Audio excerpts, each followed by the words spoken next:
지난 2018년 울산시장 선거에서 문재인 전 대통령의 친구인 송철호 변호사가 현직 김기현 시장을 누르고 당선됐습니다. 그런데 이듬해 청와대 특별감찰반 출신 김태우 전 수사관이 청와대의 김기현 후보 측에 대한 수사 동향이 보고됐다고 폭로했습니다. 청와대가 송 시장 당선을 위해 경쟁 후보 측을 수사하라고 하명했다는 의혹이 불거졌습니다.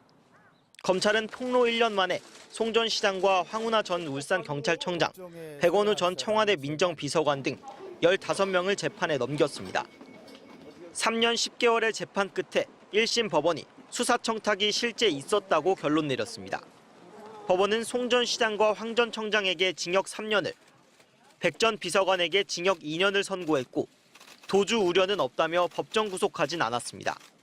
송철호 캠프가 경쟁 후보 측근의 비위를 황운하 전 청장과 청와대에 전달했고 청와대가 다시 이를 경찰에 수사하라고 이첩한 점이 인정된다는 겁니다. 재판부는 지방자치단체장 비위 수집과 이첩은 청와대 권한이 아닌데도 특정 후보를 위해 조직적 청탁 수사를 했다며 선거 제도를 직접 위협한 중대 범죄인데도 반성하지 않고 있다고 질타했습니다. 당사자들은 수사 청탁은 없었다며 즉각 항소하겠다고 밝혔습니다. 납득할 수 없는 판결이고요. 법원이 검찰의 일방적인 주장만을 수용하고 송 전 시장의 민주당 경선 경쟁자에게 포기를 권유한 혐의로 기소된 한병도 의원에겐 증거가 없다며 무죄를 선고했습니다.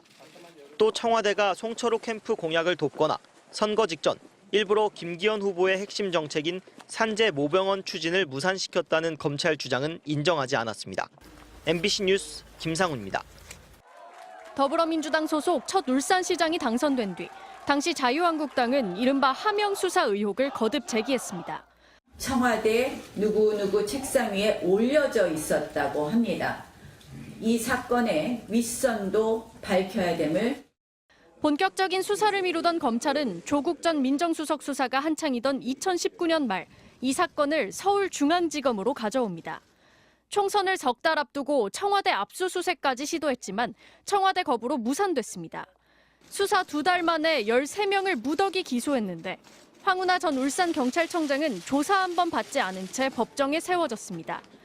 당시 추미애 법무장관 취임 뒤 첫 검찰 인사를 단행하기 전 윤석열 검찰총장이 기소를 결정한 겁니다. 재판은 늦어졌습니다. 재판부가 1년 동안 공판 준비만 하며 본 재판을 미루자 국민의힘 측은 진보 성향 판사라며 반발했습니다.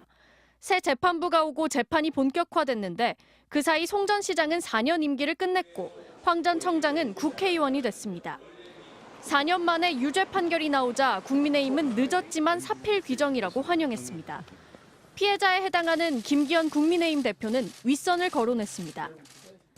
문재인 전 대통령을 비롯한 임종석, 조국 이런 사람들에 대한 수사가 재개되어야 할 것입니다. 더불어민주당은 입장을 내놓지 않았습니다. 2년 반 전 검찰은 의심이 든다면서도 임종석 전 대통령 비서실장과 조국 전 민정수석을 재판에 못 넘겼습니다. 서울고검은 이들을 다시 수사해달라는 국민의힘 측 항고를 검토하고 있는데 각 혐의에 따라 유무죄가 갈린 1심 판결이 변수가 될 것으로 보입니다. MBC 뉴스 김지인입니다.